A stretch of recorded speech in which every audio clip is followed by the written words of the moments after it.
morning, I'm Maiki Oreta, and you're watching Basis Points, where we dive deep into the numbers and the stories that drive our economy and shape our world. The headlines. European investors eye the Philippines. No government funding, no problem. PhilHealth says it can still support members despite getting zero subsidy in the 2025 budget. Biden's final warning, outgoing U.S. president sounds the alarm on a rising oligarchy in America.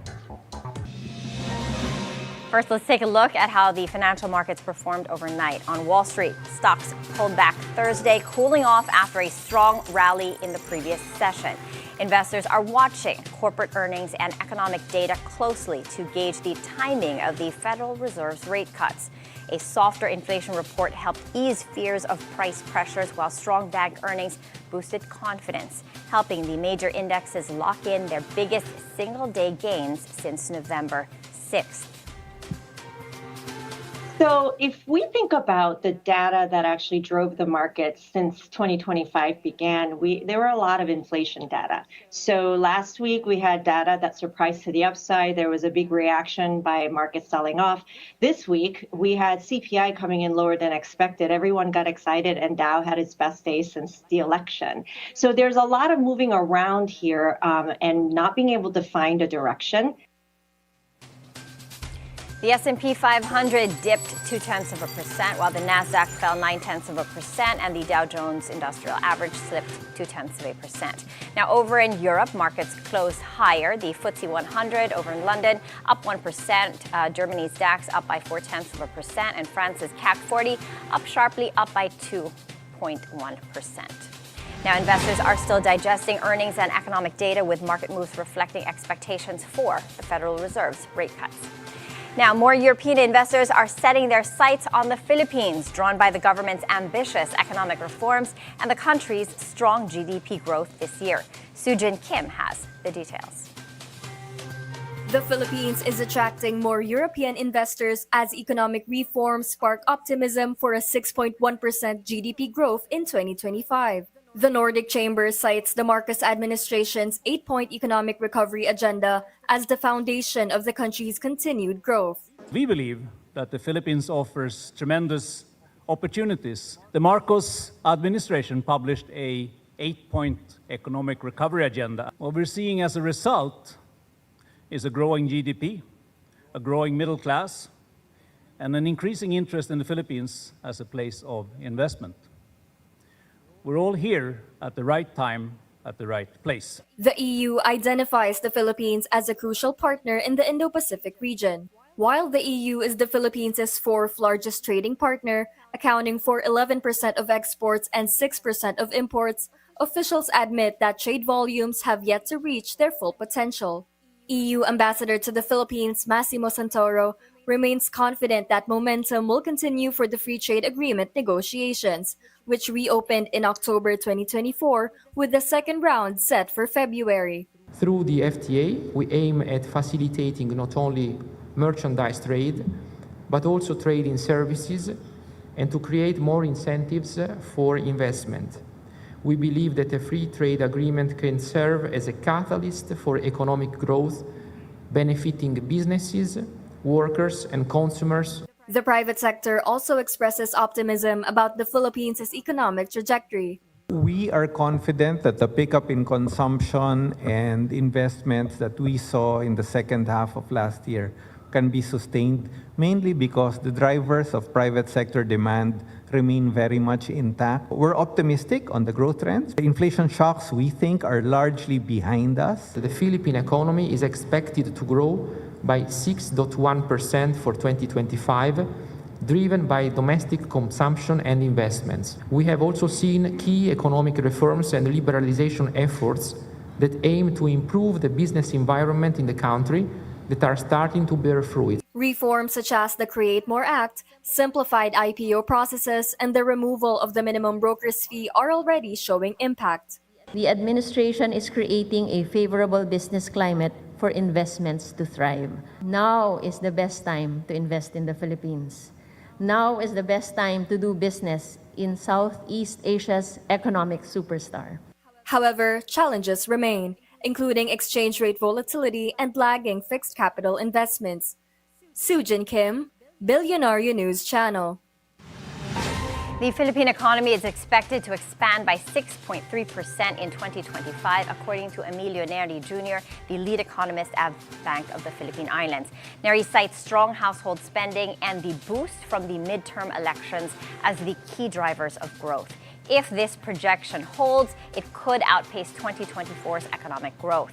The Philippine Statistics Authority, or the PSA, has yet to release fourth quarter and full year 2024 GDP figures.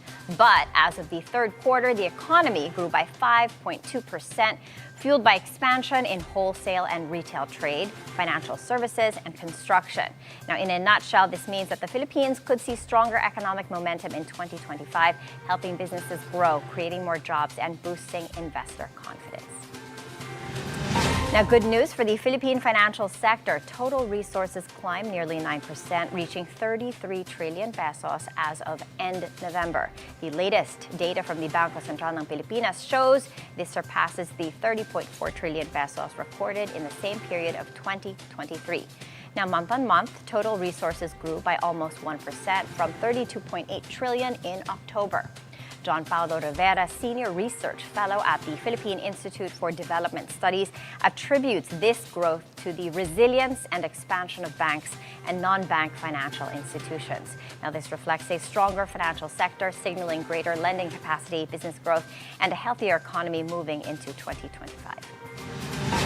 Now, bad news for consumers after the Trade Department, or the Department of Trade and Industry, or DTI, approves manufacturers' requests to increase the prices of goods over 60 basic goods in February. Now, Trade Secretary Cristina Roque says that the price increases are just minimal to below 10%, but these include canned sardines, coffee, and powdered milk.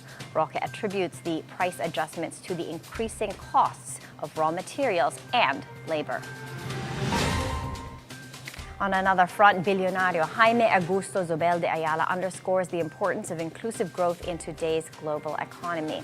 Speaking at the GIC Insights Conference in New York, Zobel de Ayala emphasized the need for economic inclusion amid the rapid rise of artificial intelligence and growing social and economic inequalities. The Ayala Corporation chairman believes that promoting inclusion ensures no one gets left behind as technology and global markets evolve. Former Singapore Prime Minister Lee Hsien Loong also joined the panel to discuss the state of the global economy. Meanwhile, the Federation of Free Workers warns that up to 5 million Filipinos could lose their jobs this year due to AI's impact on local industries. Zobel de Ayala's call for inclusive growth highlights the need for the Philippines to balance technological advancements with job security, ensuring workers benefit from economic progress. Now, no Filipino should have to choose between health and high hospital bills. That's the assurance from PhilHealth amid growing concerns over costly medical care. The state health insurer responds to reports that many Filipinos skip hospital treatment because they can't afford it. Agatha Gregorio has the details. We can assure each and every member of PhilHealth that wag po kayong mag-alala, wag po kayong matakot pumunta sa ospital as a doktor. Sagot po kayo ng PhilHealth po. Rest assured. That response from PhilHealth after Senator Bongo listed cases of Filipinos put in harm's way due to fear of hefty medical bills. This includes reports of a man who died by the roadside in Cavite after choosing not to enter a clinic. A woman in Cebu City gave birth by the road as well, despite the arrival of an ambulance to take her to the hospital. Sa sobrang liit po ng counterpart ng PhilHealth sa ngayon, talagang karamihan po ay takot magpa-hospital. Sweldo natin ito kinakaltas po ito sa ating sahod. Pinaghirapan natin ito, pinagpawisan natin sa ating sweldo. Dapat po mapakinabangan natin ito at may masasandalan tayo tuwing tayo ay nagkakasakit. At hindi tayo matakot magpa-hospital. Kung ginamit lang po sana ang pondo ng PhilHealth sa tama, hindi tayo aabot sa puntong ito. PhilHealth was given zero subsidy in the 2025 budget because, according to the president, the state insurer can use its billions in reserve funds. Senator Bongo also asked PhilHealth to make sure Filipinos know about their benefits. PhilHealth says its website is always updated, especially on increases in case rates. Through our benefit development protocol, we prioritize the case rates, which were actually the top burden of diseases or the top 10 leading causes of mortality and morbidity. That is composed of the pneumonia, cerebrovascular attack, the heart attack, and dengue, and then the rest. That will take a lot of time because we did the costing of every diseases and we did the research and got the data from all the hospitals. However, we did another direction of increasing the benefits across the board, and that is the 30% and the 50%. The health insurer also said hospitals with denied claims due to late submission may be paid soon. According to PhilHealth, as of December 2024, nasa more than 75% of our hospital already had a reconciliation ng 2024 accounts po nila. Meaning, ongoing po yung discussion sa kanila with the intention of making sure that itong claims na being claimed by our hospital, Mr. Chair, mababayaran po natin. Go said the WTW Global Medical Trends Survey shows medical costs in the Philippines are expected to increase by over 18% this year. So the lawmaker is calling on PhilHealth to use its funds properly. PhilHealth says all benefits will remain despite the absence of state subsidy. Agatha Gregorio, Bilyonaryo News Channel. We're taking a quick break. Please stay with us as we dive deep into the numbers and the narratives that matter most to your bottom line. Hello and welcome to Follow the Money. I'm Rain Musngi. Join us as we explore the tools and insights you need to jumpstart your financial journey. We empower. Filipino startups can actually compete globally. We motivate. Growing retail interest today from a cryptocurrency perspective. Changes that are vital. We have high data privacy standards for all our clients. Follow the Money with Rain Musngi. Keep it here on BNC, the Bilyonaryo News Channel, always on top.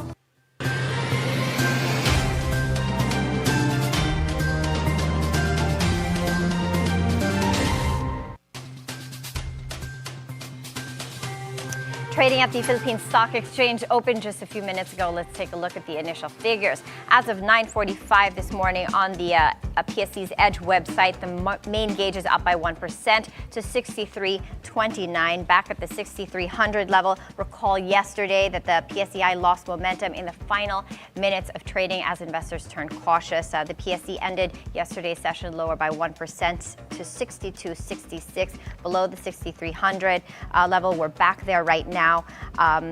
PSE index up by 1% to 63.29 exactly. The broader all shares index up as well, up by 0.6%. Now, as for the sub indices, all are trading in the green, with the financial sector up the most, up by 1.8%. So early in the session, so buying on the in financial stocks right there.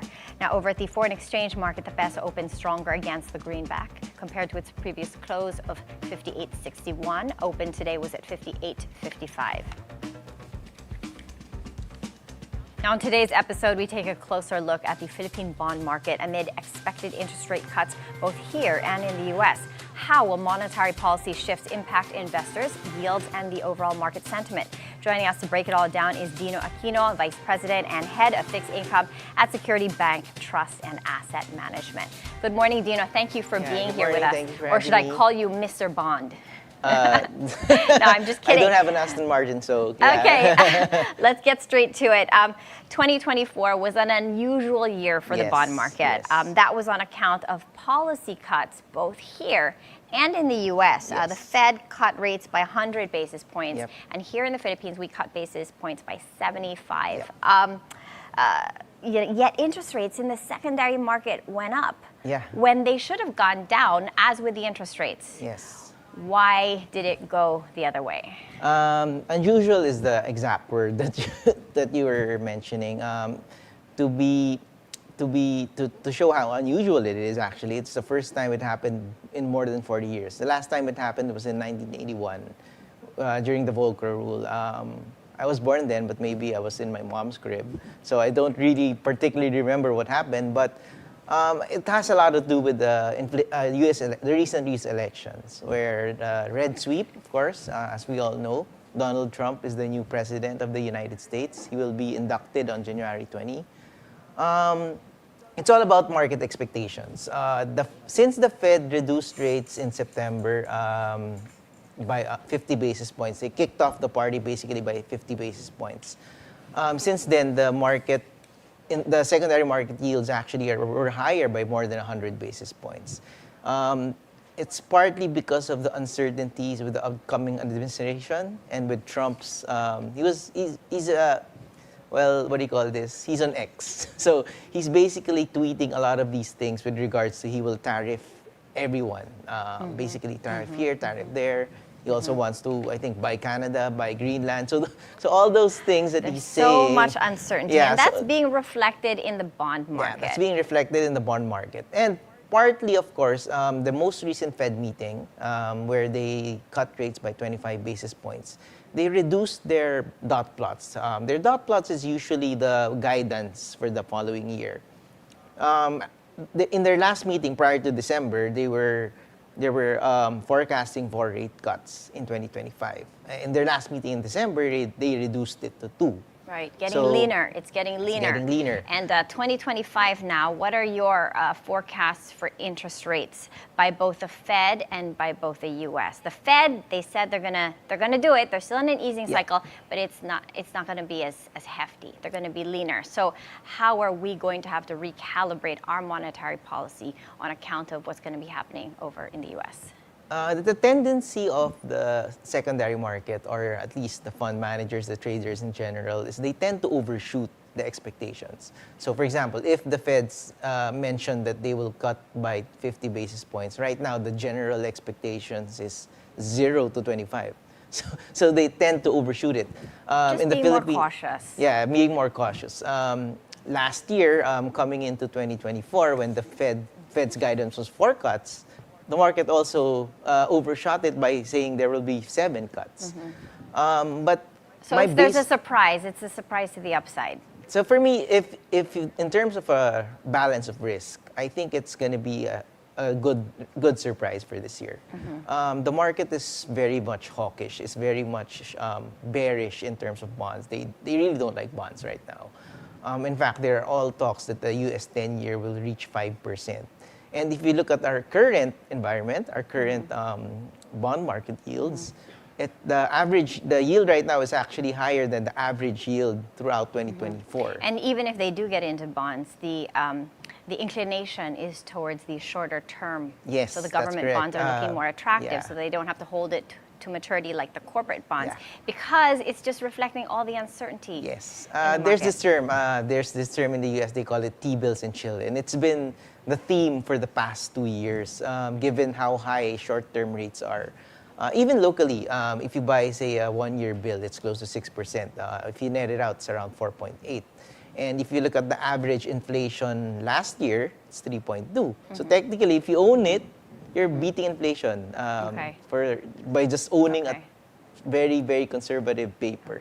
So last year was a very unusual time for the bond market. How are things shaping up in 2025? We've got a looser stance on monetary policy. We've got the cut in the reserve requirement ratio. We have, where's my data? GDP 2024 came in at 5.2%. Inflation for the full year 2024 at 3.2%. Expectations for growth this year, target of the government is between 6 to 6.5%. What does this say for the bond market, the landscape of the bond market in 2025? I think the general expectation is still to reduce rates. For me, at the end of the day, we are still in a restrictive policy. Even Governor Remolona echoed that sentiment. Their inflation target is between 2 to 4%. Our most recent print was around 2.9. So it's right smack in the middle. So we're currently at around 5.75 in terms of our policy rate. So we are still very much restrictive. So in order for us to achieve the target that they're mentioning on the 6% growth, we need to make sure that the rate cuts are needed for that to happen also. Last year, we had the rate cuts, but secondary market rates went up. Yeah. What do you think is going to happen in 2025? I think this year rates will go down, if I were to forecast it. Why? Again, a lot of the bad news are already Factored in the market right now. Of course, I can name a number: Trump tariffs, the higher inflation fears that everyone is mentioning, oil prices being higher. Expectations have been in line with expectations. Inflation in line with expectations. The ceasefire between Israel and Hamas will help stabilize, but we need long-term stability there to make sure that prices also for oil remain stable. Actually, the most recent U.S. inflation print came out. It's the first time, I think, in 6 months that the core number is actually lower. It's been stagnant at 0.3 for 5 or 6 straight months, and it came out at 0.2. So it's a pleasant surprise for the bond markets actually the other day. And if you look at local inflation as well, I think it's pretty much anchored. I actually do rounds in the markets. I don't go myself to the market, but as the head of fixed income, as VP and head of fixed income, what are your thoughts off the cuff for 2025? I'm very positive, cautiously optimistic for 2025. I think this year we will have a dovish surprise in terms of interest rates outlook. So bond investors who are currently invested in the bond market are off to very good returns. I am expecting very good returns for them this year. What specific bonds? Longer duration bonds. It's pretty high right now. How long? If you say 5 to 7 years, a safe space. That's the belly. We call it the belly. The short end is usually 1 to 3 years. That's the short end. The long end is 10 years and above, and then the belly is pretty much in a safe space. So it's right smack in the middle. It's also the usual benchmark duration of bond funds that we manage. So 5 to 7 years is a safe space for bonds. Lastly, your advice to investors navigating the bond market in 2025.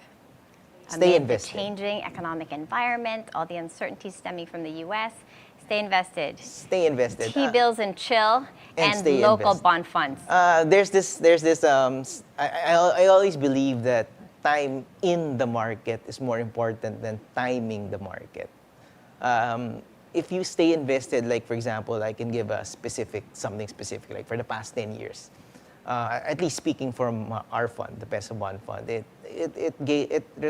returns are close to 40% for 10 years net, while your average inflation is around 3.2 for the past 10 years. So if you stayed invested, you basically are beating inflation slightly.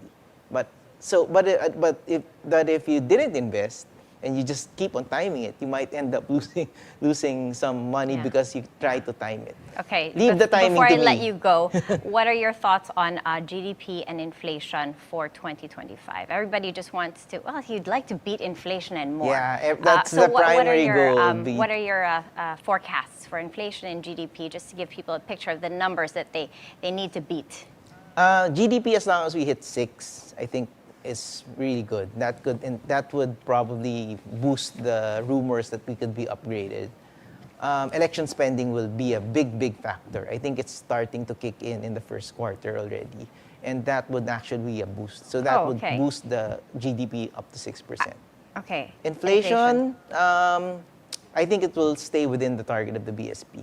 Okay, one more question, because you mentioned debt. Sovereign debt is at 16.1 trillion as of November 2024. That was bumped up because of net financing and peso depreciation and our dollar-denominated debt. We are so close to an A rating. The country has never gotten an A rating before. Right now, we're at a BBB+ rating with a stable outlook from S&P Global. how close are we to an A rating from one of the three big global ratings agencies? There's Fitch, there's Moody's, and there's S&P. How close are we? I think we're very, going very up? close. And do our debt levels, do they worry you? The debt levels, not really, because it's just being recycled since the pandemic. The reason why it reached the said level that you mentioned, 16 trillion, is we borrowed a lot because of the pandemic, but we really didn't borrow that much more. So we're just basically replenishing the borrowings, the maturities, and replenishing it to the borrowings. So it didn't really grow. Like the U.S. concern is on the deficit, right? Their borrowings are too large. In the US, it's ballooning, unlike ours. So it's not really that of concern. Our debt to GDP ratio is around 60%, a little over 60%. It's slightly elevated. But if we keep our GDP strong, above 6% for the entire year of 2025. And I think that's achievable. Very I haven't achievable. seen an expectation where GDP would be below 6%. So you think within the Marcos administration that we could see and feel an A rating? We could. Finally, we could. I think that's very, very possible to happen. And that would be very good for not only bonds, but for the stock market, who's been struggling over the past 10 years. For the whole country. Yeah. All right. Thank you so much, Dino, Mr. Bond, for your time this morning and sharing your insights with us. Yeah. Thank you for having me as well. All right. Now, in other news, in the United States, outgoing President Joe Biden warns about the rich getting richer and the dangers of social media manipulation in his final Oval Office speech. Biden started his address by raising concerns about too much wealth and power being controlled by a few people in America. He also spoke about a tech industrial complex, saying it spreads false information and gives too much influence to powerful groups. The free press is crumbling. Editors are disappearing. Social media is giving up on fact-checking. The truth is smothered by lies told for power and for profit. We must hold the social platforms accountable to protect our children, our families, and our very democracy from the abuse of power. In the age of AI, it's more important than ever that the people must govern. And as the land of liberty, America, not China, must lead the world in the development of AI. Biden warns that economic and online power are becoming too concentrated, urging Americans to stay alert and push for fairness. And that's it for Basis Points. I'm Maiki Oreta. Keep it here on DNC, the Bilyonaryo News Channel, always on top.